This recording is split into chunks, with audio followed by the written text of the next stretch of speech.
Okay, we're live on this Tuesday morning now. It's the 30th day of April. Actually, it's the final day of the month. I hadn't realized there's 30 days in the month, so tomorrow will be the 1st of May. Hard to believe, but here we are, right?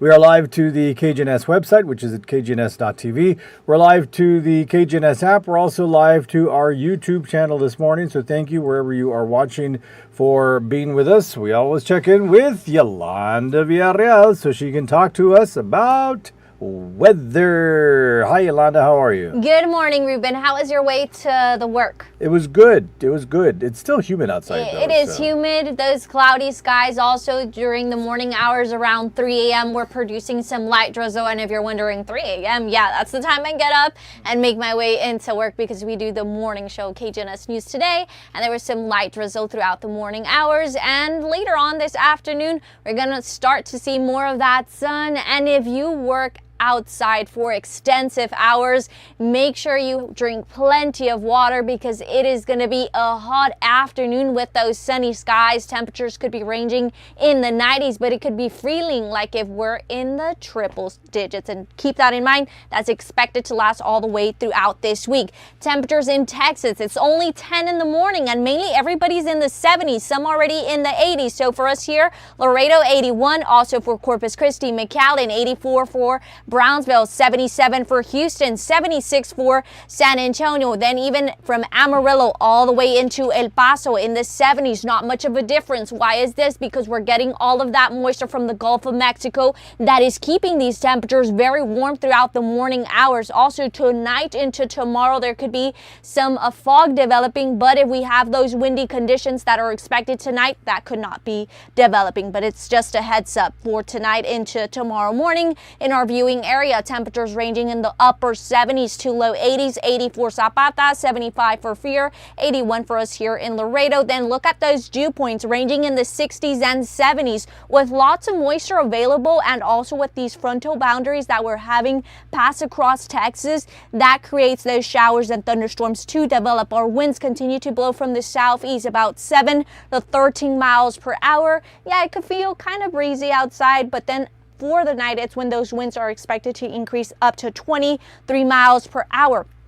In the Gulf waters, we already see those showers and thunderstorms that are developing. And these showers and thunderstorms are expected to arrive for us here in Texas. That's why mainly all across Texas, there's those slight chances being at a 20%. And this is going to be daily, expected to last all the way up to Saturday. By Sunday, we're going to be seeing those rain chances are going to disappear for Sunday. But what's not going to disappear is those highs that are expected to range in the 90s. We do see that there is a low risk of some showers and thunderstorms developing for us here in Laredo, all the way down into Zapata, McAllen, Brownsville, and even into Victoria, the outskirts of Houston. And then that darker green, that is indicating that that's a marginal risk for them. They do have a greater chance of showers and thunderstorms developing mainly in northeastern Texas. But then in the central states, that's where they're expected to get that severe weather. So now moving on across the U.S. in the Dakotas, all the way down into Kansas, we do see those showers and thunderstorms that have developed and are moving into Iowa. Then we do see in the Great Lakes,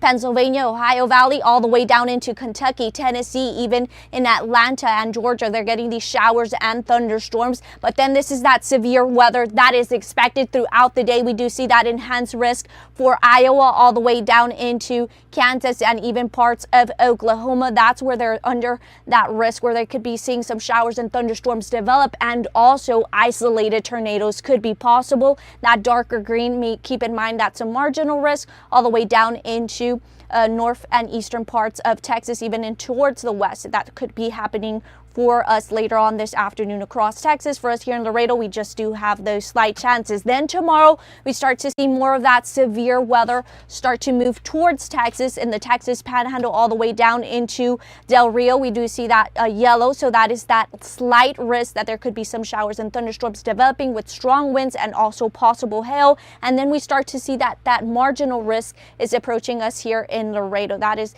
expected for tomorrow. Now, above normal temperatures, this is for the month of May, and it's going to be very hot, not just for us here in Texas, mainly towards the Four Corners, all the way into the Dakotas, and even in New York, they're going to be getting those warm temperatures that they're not used to, even into Florida, Louisiana, Mississippi, and Alabama from May the 4th all the way up to the 8th. And then now home, what is expected for us for today? So we're looking at mostly cloudy skies throughout the morning, but then later on in the afternoon, it will become mostly sunny, temperatures ranging in the 80s to 90s. Then around 7 p.m., winds pick up with gusts up to 23 miles per hour. Today, we're expected to reach a high of 96, but it could be feeling like 104 this afternoon due to those humid conditions, the warm temperatures, and also those sunny skies. Just look at our lows not changing. They're going to be in the mid to upper 70s, warm and humid nights and mornings, also with breezy conditions at nights, and then later on throughout the morning hours. Rain chances are expected to begin from Wednesday into Saturday in the afternoon hours, lasting all the way up to midnight. So, Ruben, we do not see much of a change in our temperatures. They're going to be in the 90s, but yeah, it could be feeling like the triple digits in the afternoon hours. That's why I do recommend people, if they work outside for a long time, for them to stay hydrated and also wear something that protects them from the sun. Well, 20% chance of rain is something. Yeah, it's something. They're several days in a row, isolated or so. scattered if any we have some. Okay, Yolanda, thank you very much. Yolanda Villarreal will be on Telemundo en tu Casa at 11 o'clock this morning, and then we'll be on KGNS News at noon. Thanks, Yolanda, for your time. We'll see you later. Okie dokie. Let me take a quick break. Got to check on a few stories for you, see if anything came in from PD this morning, and we'll do all of that when we come back here on the KGNS Digital News Desk.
Okay, thanks for being with us on this Tuesday morning. I wanted to check something. We now have access to, I don't know if you recall when we were on Del Mar, we had our Skycam. That camera was above the, so that camera was above the building there on Del Mar. Well, it's back, but for some reason, it looks really nice too. For some reason, I wonder if I can access this another way. Hang on a second.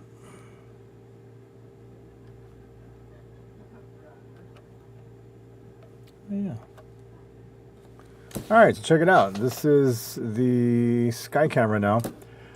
Atop the new studios here on Bob Bullock Loop. So 222 Bob Bullock Loop is our new building. A beautiful shot of the traffic there on Loop 20. So pretty cool that has now been taken care of. It's back on top of the building, and you can see all the traffic. This shot makes this look like a really big city. But anyway, that's pretty cool. Wanted to share that with you.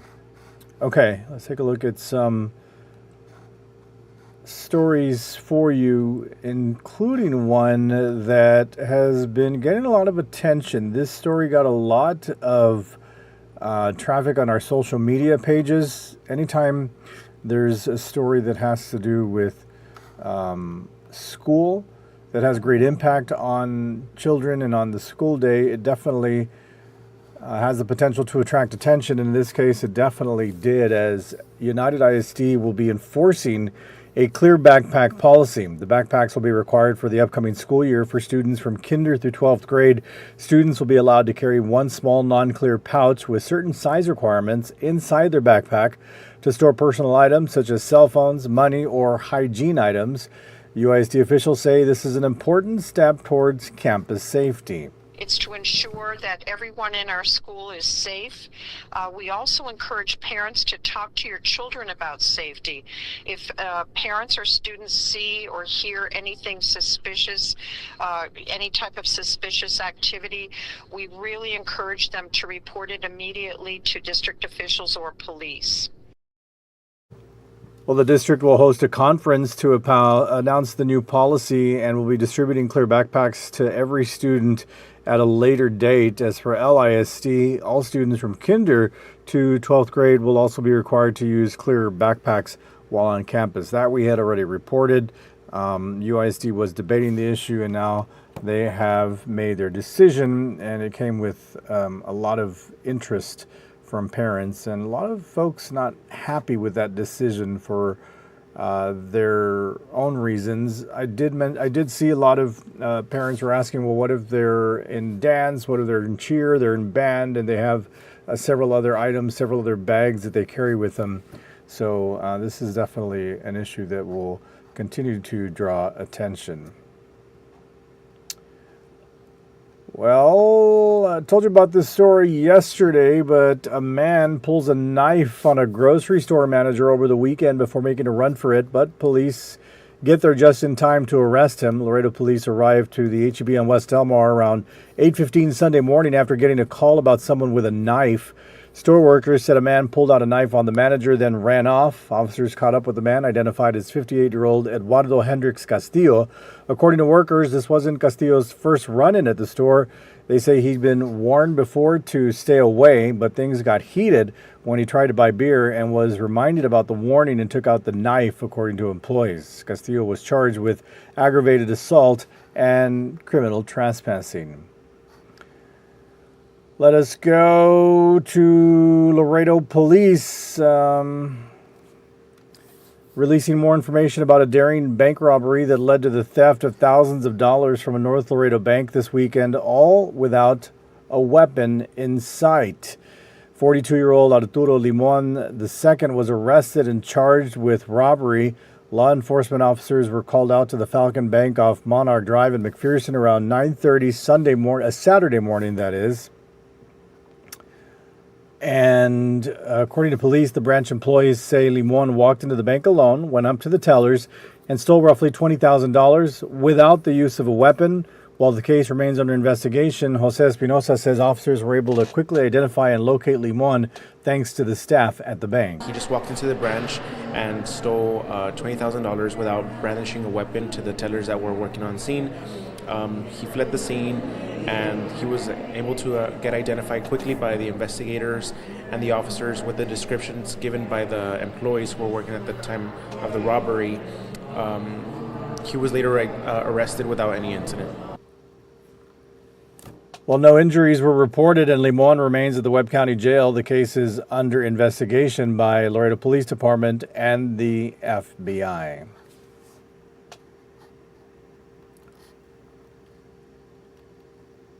Well, it's a day many graduates look forward to. Prom is just around the corner as the 2024 graduates prepare. Both LISD and UISD want to remind parents and students of the rules and expectations before the big night.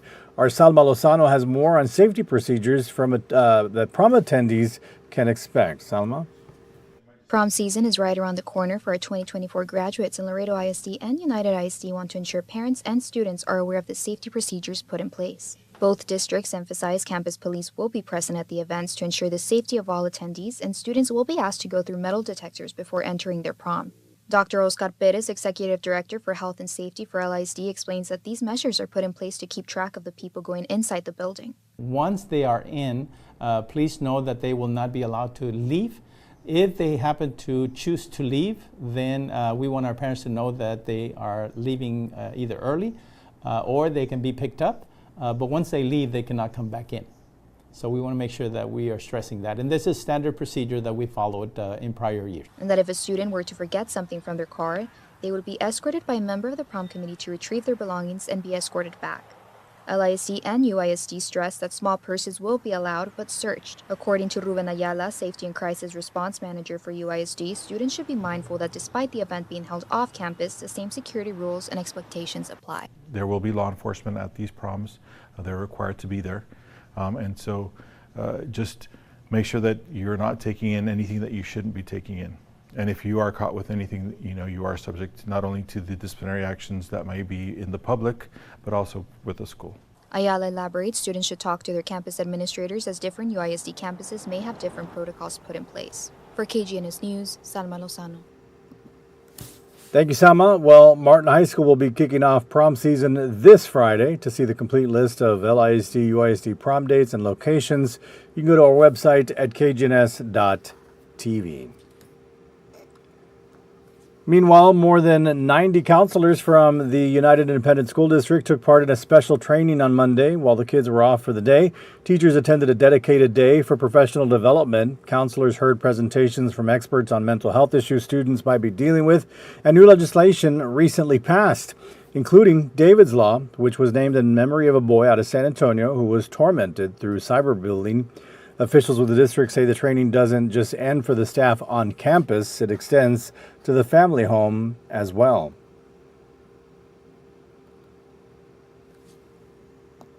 Parents need to understand David's Law, and so we give them a one-page sheet whenever there is bullying going on so that the parents could be aware of that and they can help us and we can all work together in making sure that school is safe and students are not being bullied.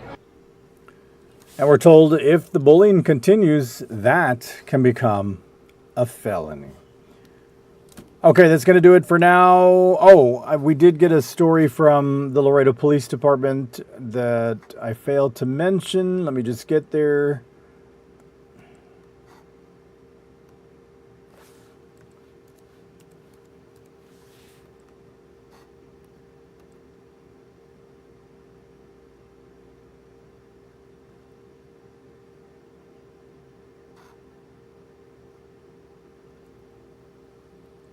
Okay, so Laredo Police Department tells us that yesterday, Monday at approximately 1:30 in the afternoon, officers responded to the 1400 block of Evergreen Drive for an unresponsive person call.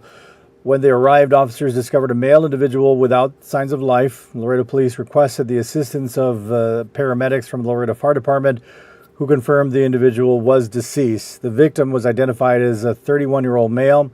Investigators responded to the scene and located drug paraphernalia.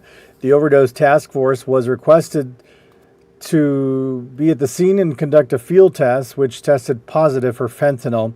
There were no signs of foul play. The death investigation is ongoing, pending the autopsy report by the medical examiner's office. So the issue with fentanyl continues to persist. And I know they get reported as overdose cases, but in an interview with the Drug Enforcement, I forget if it's agency or administration, the agent talked about them being referred to as poisonings. And that's because what's happening is that drug users who think they're getting something are getting something else, oftentimes laced with fentanyl, and fentanyl is deadly. And so it's an overdose case, but DEA is starting to refer to these as poisonings because the people that are taking these drugs do not know that they are laced with fentanyl. It's a serious issue that for sure the Gateway City has been dealing with. I don't know about across the country, but here in Laredo, it's definitely a big problem. We've already seen we're getting close to 20 deaths due to an overdose case as they're reported. But again, I tell you, the DEA refers to them as poisonings. And that's important to note because, again, the people that are using these drugs don't know that they are laced with fentanyl or have fentanyl in them. And it's the fentanyl that's killing them. So I know over the weekend there was a case. So that was 16 cases, but we had the one pending. If you include the one for today, we could be up to 18 already, if not more. But they have to do the toxicology report at the autopsy and so forth and so on. And so we don't get word of them immediately. So we have to end on sad news. I apologize, but that's going to do it for now. I will see you on KGNS News at noon. Thank you so much for watching the KGNS Digital News Desk. Have a blessed rest of your Tuesday.